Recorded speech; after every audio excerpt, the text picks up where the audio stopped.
Pernah nggak kamu merasa ada yang aneh? Setelah menghabiskan waktu, berjam-jam, scroll, media sosial, jajan makanan mahal yang lagi viral, atau mungkin belanja barang-barang yang sebenarnya nggak terlalu kamu butuhkan. Kamu berharap merasa bahagia, tapi anehnya, yang datang justru perasaan kosong, hampa, bahkan sedikit menyesal. Kalau kamu pernah merasakan ini, kamu nggak sendirian. Rasanya seperti ada lubang di dalam diri yang coba kita isi dengan hal-hal cepat dan mudah. Tapi lubang itu seolah nggak pernah penuh. Kenapa bisa begitu ya? Nah, fenomena inilah yang sering disebut sebagai jebakan kepuasan instan. Apa sih sebenarnya kepuasan instan itu? Sederhananya, kepuasan instan adalah sensasi menyenangkan yang kita dapatkan saat ini juga, detik ini juga, tanpa perlu menunggu atau berusaha keras. Misalnya, notifikasi like di postingan kita, episode baru serial favorit yang langsung bisa ditonton, atau diskon kilat di toko online.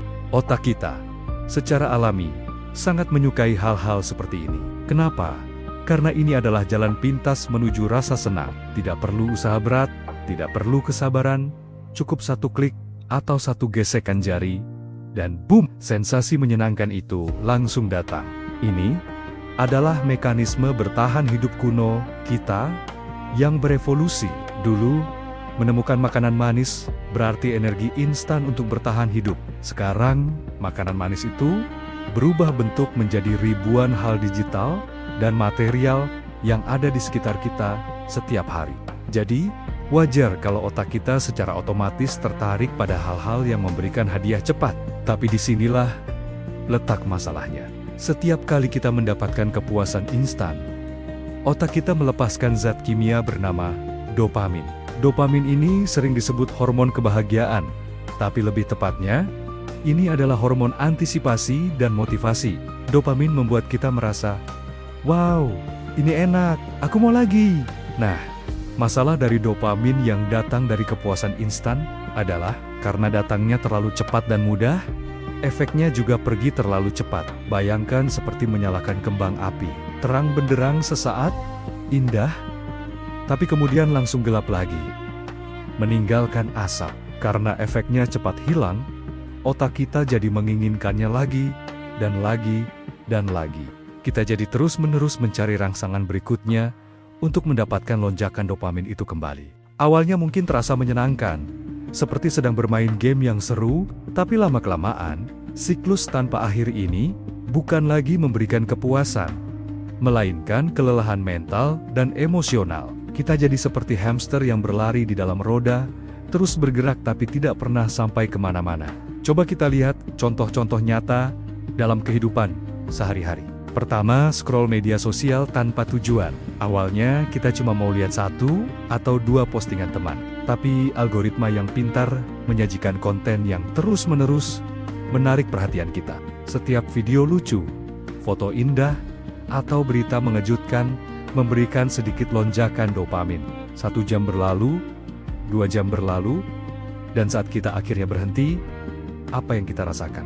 Bukan pencerahan atau kebahagiaan, tapi seringnya malah perasaan cemas. Merasa hidup kita kurang menarik dibanding orang lain, dan merasa waktu terbuang sia-sia. Contoh lain, makan berlebihan, terutama makanan manis atau junk food. Gigitan pertama terasa luar biasa nikmat. Tapi setelah piring kosong, yang muncul adalah rasa begah, mengantuk, dan sedikit rasa bersalah.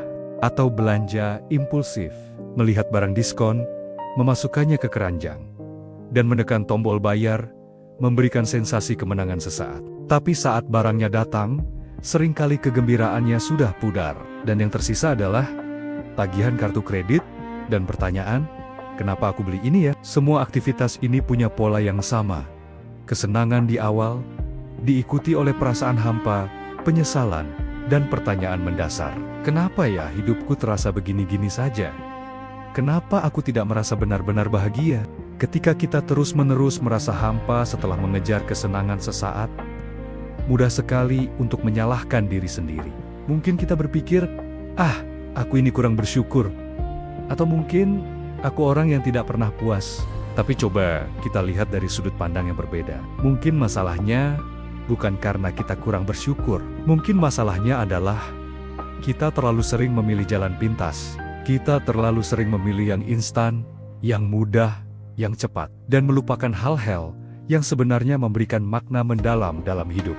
Coba bandingkan sensasi menyelesaikan satu buku tebal dengan sensasi menonton puluhan video pendek. Membaca buku butuh waktu, fokus, dan kesabaran. Prosesnya lambat, tapi kepuasan yang didapat saat kita menutup halaman terakhir dengan pemahaman baru dan dunia imajinasi yang terbangun di kepala kita, itu jauh lebih dalam dan bertahan lama.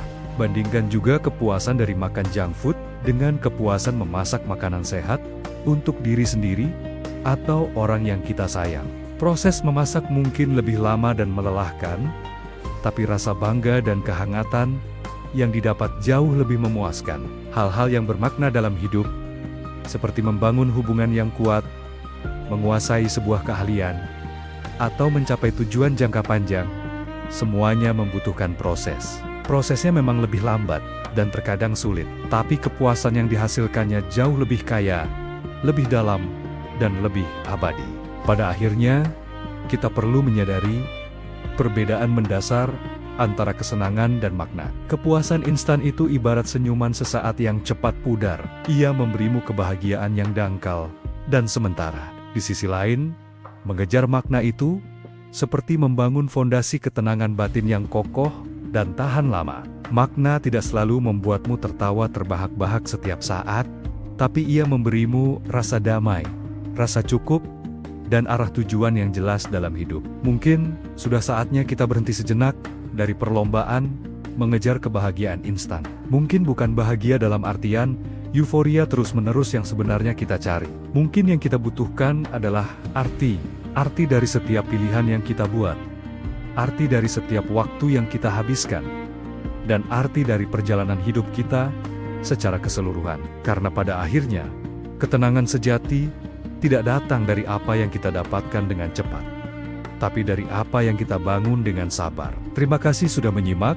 Semoga kita semua bisa menemukan makna dalam setiap langkah kita. Jangan lupa untuk subscribe dan bagikan video ini jika kamu merasa bermanfaat. Sampai jumpa.